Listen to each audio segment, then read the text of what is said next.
In today's video, we're going to explore a fascinating topic, limerence.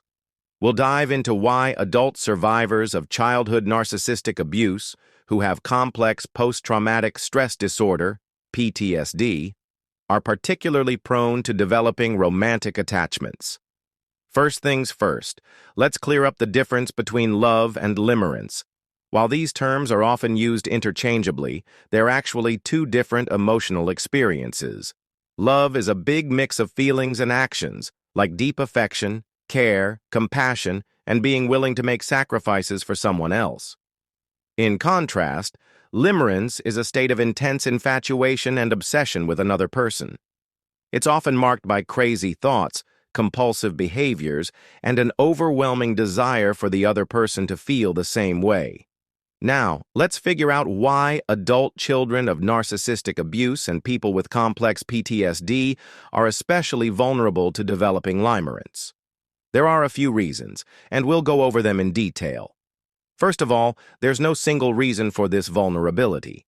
Let's take a closer look at each factor. One of the main reasons is how trauma affects how we attach to others and how we manage our emotions. Adults who grew up with narcissistic abuse and developed complex PTSD might be more likely to get limerence because of how their trauma affects their emotional responses and sense of self.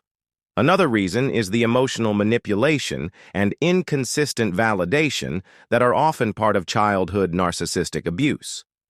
These experiences really mess with kids' perceptions of love and relationships. Victims of childhood narcissistic abuse are often conditioned to seek approval from others because their self-esteem and sense of self-worth are constantly undermined. Narcissistic abusers also often project an idealized image of themselves onto their victims, showing themselves as perfect and better than everyone else. As a result, victims might grow up wanting the love and acceptance of their abusers. When these people meet someone who has traits or behaviors similar to those of their abusers, they might unconsciously think these qualities mean love.